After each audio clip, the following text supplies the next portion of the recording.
Quero saudar nosso presidente, no momento o Rui Lorenzato, os demais vereadores, a vereadora Cláudia Fulaneto e todos que nos acompanham aqui no plenário pela TV Câmara. Olha, eu, tanto o padre Wilson, que também fomos chamados para acompanhar, né, e com essa denúncia que foi feita pelos vereadores da oposição. Mas eu acho que nós temos que passar a verdade, pelo menos vista dos meus olhos, vereadora Cláudia Fulaneto. Aquilo que eu acompanhei, e essa tribuna ultimamente tem servido praticamente como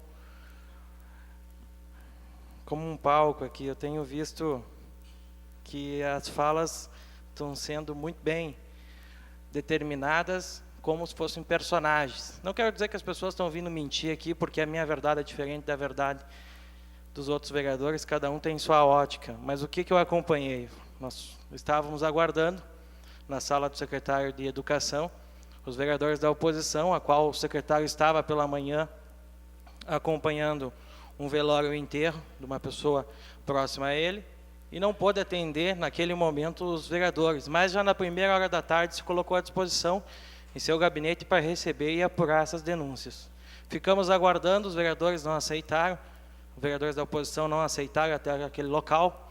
Ficamos lá, eu, o vereador Wilson, o vereador Patrick, o vereador Alex.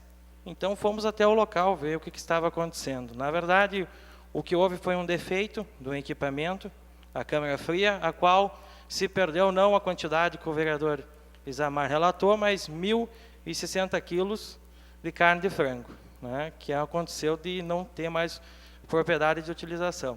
140 quilos já estavam sendo distribuídos nas escolas quando a nutricionista da coordenadoria que cuida da merenda escolar foi checar a temperatura e as condições e percebeu que já não poderia mais ser distribuído. Então não foi nem terminou de ser distribuído para as 86 escolas. Começou a ser distribuído e foi retirado nesse momento.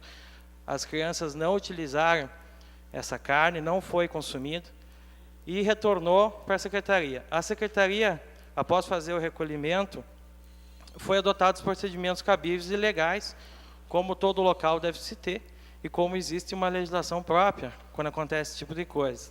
Então foi encaminhado para que a vigilância, dentro de um padrão de vigilância sanitária e os cuidados que se deve se ter, tenha o descarte desse material.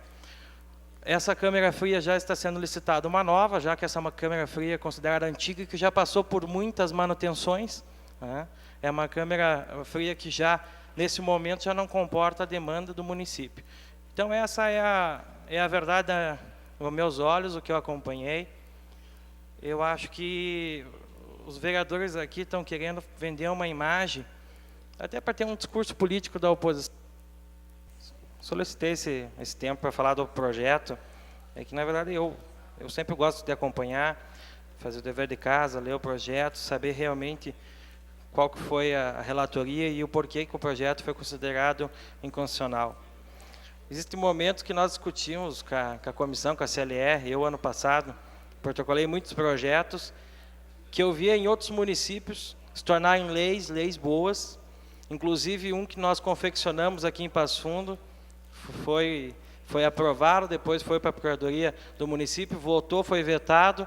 O mesmo projeto ganhou um prêmio nacional, um projeto que nós construímos em Passo Fundo com a assinatura da Jussara Arconi em Porto Alegre. É a mesma Constituição, né? Passa por profissionais da área do direito, mas dependendo da corrente da jurisprudência que a pessoa define, ela pode, em todos os projetos, sempre ter algum requisito de inconstitucionalidade. Então, vai depender muito da corrente a qual aquele profissional, a qual está fazendo a relatoria, está sendo assessorado por aquele profissional jurídico, prefere mais, aquele que ele se sente mais próximo. Nós temos diversas discussões, inclusive de origem de competência, até da isenção de tributos, né, que a gente faz agora, às vezes, os projetos aqui com a isenção de tributos municipais, e depois a relatoria dá o parecer contrário, pela inconstitucionalidade. Se buscarmos a jurisprudência nos tribunais superiores, nós percebemos que existe uma discussão ainda no tribunal, que dependendo da matéria e dependendo do que é protocolado pelos vereadores pelo Brasil, tem câmaras que aprovam e tem câmaras que não aprovam, e o tribunal, em momentos diferentes, fica a favor e contra daquela matéria, dependendo do ministro, dependendo da cabeça daquela pessoa e da tendência dela em relação ao tema. Então, por que eu falo isso? É que, nesse caso, e o vereador Itamar me cobrou, tu vai fazer a defesa agora da constitucionalidade, é porque, no caso do projeto anterior, fica claro a inconstitucionalidade, pela questão de criar uma despesa ao município. Mas, nesse projeto do vereador Padre Wilson, não fica clara a inconstitucionalidade porque não se percebe a despesa ao município.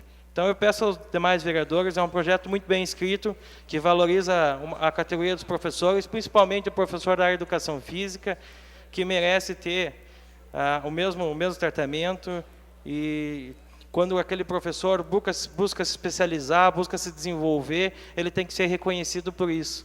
Então, peço aos vereadores que nós derrubamos o parecer da CLR, respeitando os vereadores, entendendo essa questão da possibilidade de entendimento jurídico e jurisprudencial da matéria.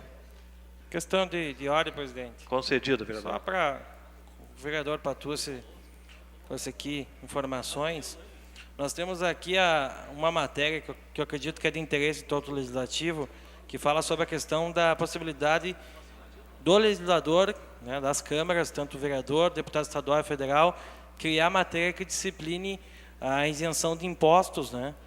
E nós temos aqui o STF, numa decisão de 2013, a qual possibilita que o vereador tenha essa iniciativa. E o STJ, né, na mesma instância, vamos dizer assim, hierarquicamente, está dizendo que não se pode ter essa iniciativa do vereador. Então, conforme a relatoria, conforme a pendência para um parecer e a jurisprudência, nós podemos tornar constitucional e inconstitucional praticamente qualquer projeto que tenha essa matéria. Então, esse foi a minha fala, acredito, a fala do vereador Padre Wilson, a qual nós entendemos naquele momento que poderia fazer. Vereador. Não é por conhecimento ou desconhecimento jurídico.